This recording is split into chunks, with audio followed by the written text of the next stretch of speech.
জীবনে এমন অনেক মানুষকে চিনি যারা অত্যন্ত শক্তিশালী, নিজের পরীক্ষা দিতে কখনো পিছপা হন না, খুব কঠোর হন, আত্মপ্রত্যয়ী হন, কিন্তু তাও তারা সাফল্য পান না। কেন? কি কারণ হতে পারে এর? লৌহ মানবের মতো ব্যক্তিত্বের অধিকারী হওয়া সত্ত্বেও তারা সফলতা কেন লাভ করেন না? এবার এটার উত্তর তাদের ব্যক্তিত্বের মধ্যেই লুকিয়ে রয়েছে। লৌহ মানব, লোহা। আপনি কখনো লোহাকে দেখে থাকবেন, অত্যন্ত শক্তিশালী, অত্যন্ত কঠিন, কিন্তু শুধু তখনই যখন সেটা শান্ত থাকে, শীতল থাকে। তাকে উত্তপ্ত করুন, তা আর কঠিন থাকবে না। তার উপরে এক আঘাত করুন আর চিনতে শিখুন সেই চিন্তাগুলো যা ক্রোধ বাড়িয়ে দেয়, আর সেগুলোকে শেষ করে দিন, নয়তো সেই রাগ আপনার পতন অবশ্যই ঘটাবে। রাধা রাধা।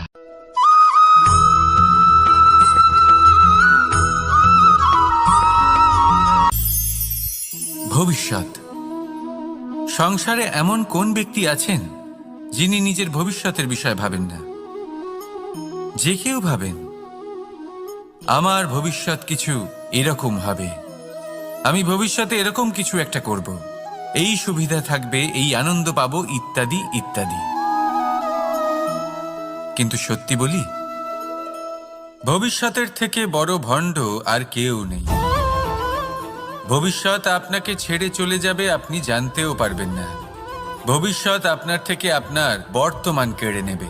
অনেক সময় আমরা ভবিষ্যতের বিষয় ভাবতে থাকি, দুশ্চিন্তা করতে থাকি, ভবিষ্যৎ দিয়ে নিজেকে এতটাই ঘিরে ফেলি যে বর্তমান কি তা ভুলেই যাই, তার বোধই আমাদের থাকে না।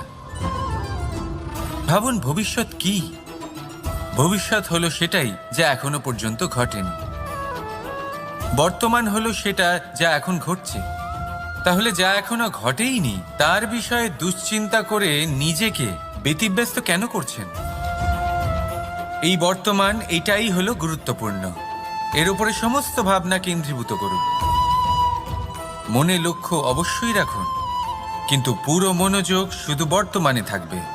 এই বর্তমানকে যদি সামলে নিতে পারেন, তাহলে আপনার ভবিষ্যৎ এমনি উজ্জ্বল হয়ে উঠবে।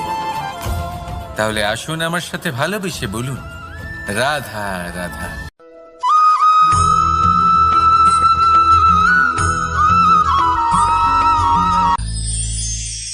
আমরা অনেকবার লোকের থেকে এই কথা শুনেছি, জীবনে যখনই ধন অর্জন করবে বাঁচিয়ে রাখবে।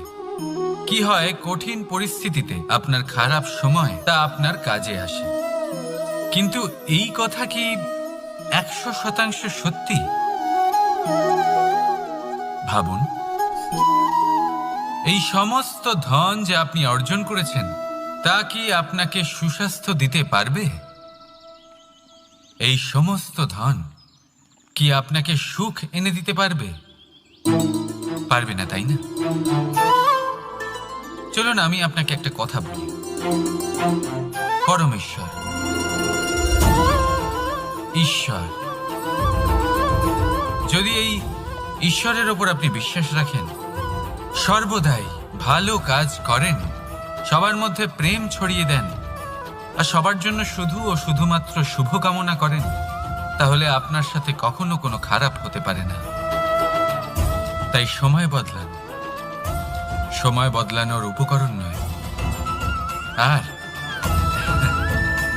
ভালোবেসে বলুন, রাধা রাধা।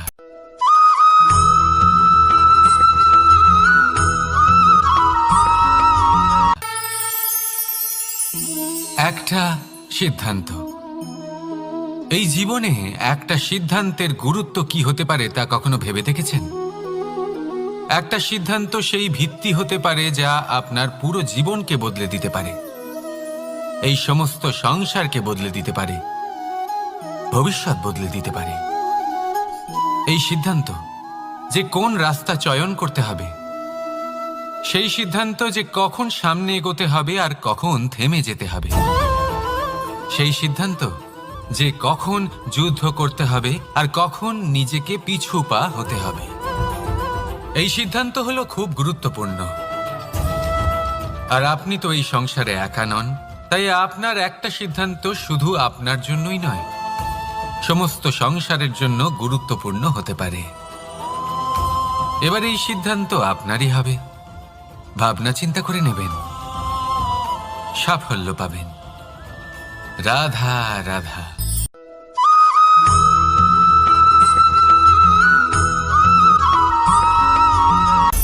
অনেকবার আমাদের দৃষ্টিভঙ্গি এমন হয়ে থাকে যে আমাদের আসল সত্যের থেকে অনেকটা দূরে নিয়ে যায়। আমরা যেরকম দেখি সেরকম সবসময় হয় না। এবারে দেখুন না, আমরা মানুষেরা, আমাদের ভালো লাগে। আমরা কোথাও গেলাম, আমাদের স্বাগত জানানো হলো, আমাদের প্রশংসা করা হলো, কেউ আমাদের দিকে হাসি মুখে তাকালো, আমাদের ভালোবাসলো, আমাদের ভালো লাগে। কিন্তু যদি কেউ ক্রুদ্ধ হয়, কটাক্ষ করে, ব্যঙ্গ করে, তাহলে আমরা তক্ষুনি তাকে নিজের শত্রু ভেবে ফেলি, তার উপরে ক্রুদ্ধ হয়ে যাই। একটা কথা মনে রাখবেন,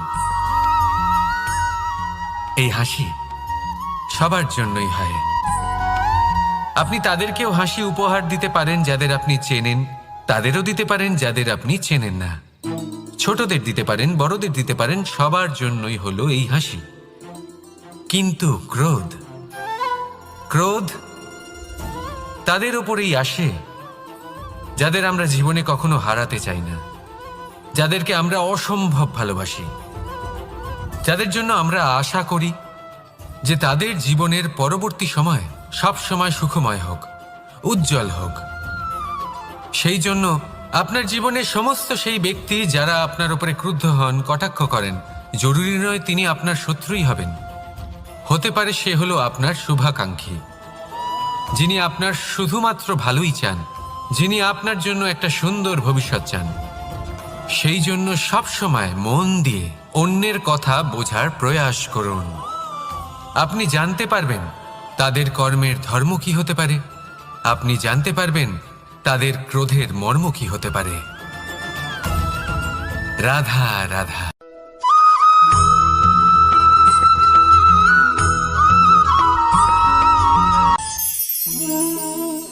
অহংকার এ হলো ছোট একটা শব্দ, কিন্তু এর প্রভাব অত্যন্ত বৃহৎ হয়ে থাকে। আর সব থেকে বড় সমস্যা হলো মানুষ আজ অবধি বুঝতেই পারেনি যে এই অহংকারের বাস্তব রূপ কিরকম। কেউ একে গর্বের নাম দেন, কেউ একে আত্মসম্মানের নাম দিয়ে থাকেন, এবং কোথাও একটা এমন সময় চলে আসে যখন সময় এই অহংকারকে ভেঙে খান খান করে দেয়। আর তখন না গর্ব আপনাকে বাঁচাতে পারে, না আপনার আত্মসম্মান। এখন যদি আপনাকে উদাহরণ দিই, তাহলে যেখানে আপনি বসে আছেন সেই ঘরেই ওপরে তাকান, সেই ছাদের দিকে। যদি এই ছাদ অহংকার করতে থাকে যে দেখো আমি তো সব থেকে উঁচু জায়গায় আছি, আমার চেয়ে ওপরে আর কেউ নেই, আমি এই ঘরে থাকা সমস্ত ব্যক্তিকে ছায়া প্রদান করি, যদি এই অহংকার এসে যায় তাহলে কি? একবার ভেবে দেখুন, যদি পরের দিন তার উপর আরো একটা তলা বানিয়ে দেওয়া হয় তাহলে কি? এই ছাদ যার নিজের উঁচু হবার অহংকার ছিল, যে সব থেকে ওপরে ছিল, সে এবার পায়ের তলায় চলে এসছে। এটাই হয়ে থাকে। মনে কখনোই অহংকার পোষণ করবেন না। যদি মনের মধ্যে কিছু রাখতে চান তাহলে প্রেমের ভাব রাখুন, স্নেহ রাখুন। এই অহংকারকে আপনি যা ইচ্ছে নাম দিন, গর্ব হোক, আত্মসম্মান হোক, এর দ্বারা আপনার কোনোভাবেই কোনো লাভ হবে না। তাহলে এই অহংকারকে ত্যাগ করুন আর আমার সাথে ভালোবেসে বলুন রাধা রাধা।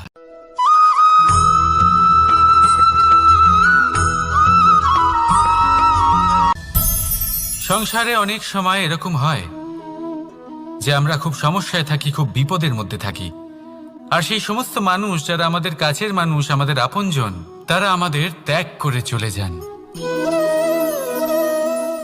আমরা এই সময় দুঃখ পাই, নিরাশ হয়ে পড়ি এবং একা একাই সেই সমস্যাকেও কাটিয়ে উঠি। এবার পরিস্থিতি যেমন খুশি হোক না কেন, সেই সব মানুষ যারা এমন সময় আপনাকে ত্যাগ করেছেন তাদের প্রতি ক্রুদ্ধ হওয়া, অভিমান করা, এটা অনুচিত। আমি বলবো তাদের প্রতি কৃতজ্ঞ থাকুন। আমি বলবো তাদের ধন্যবাদ জানান যে তারা এমন সময় আপনার সঙ্গ ত্যাগ করেছেন যখন আপনার তাদের সব থেকে বেশি প্রয়োজন ছিল। কারণ দেখুন, হয় তাদের বিশ্বাস ছিল যে আপনি নিজেই এই বিপদ থেকে বেরিয়ে আসতে পারবেন, বা তাদের ত্যাগ করার জন্য আপনি নিজের উৎসাহ বাড়িয়ে তুললেন, আপনি নিজের শক্তি বাড়ালেন এবং নিজে সেই সমস্যা থেকে বেরিয়ে আসলেন। নিজের খারাপ সময়কে আপনি নিজেই ভালো সময় করে তুললেন। শেষ পর্যন্ত আপনি আরো শক্তিশালী হয়ে উঠলেন, আরো শ্রেষ্ঠ হয়ে উঠলেন। আর এটাই তো আপনার বিজয়, যার কারণ হলো তাদের আপনাকে ত্যাগ করা। তাহলে তাদের ধন্যবাদ জানান আর আমার সাথে ভালোবেসে বলুন, রাধা রাধা।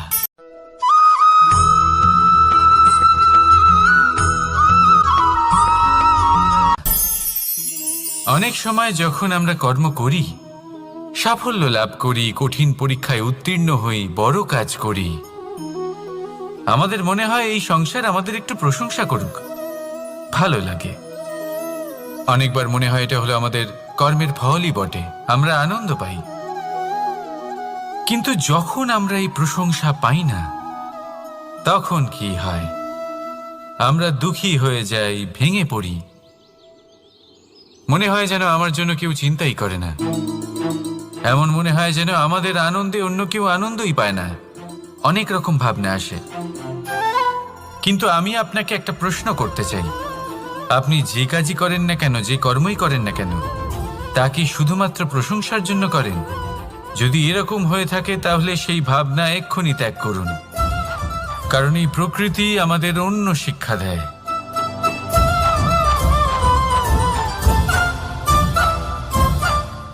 এই ফুলকে দেখুন, এই যে ফুলের সুবাস, যা আমার মনকে উচ্ছ্বসিত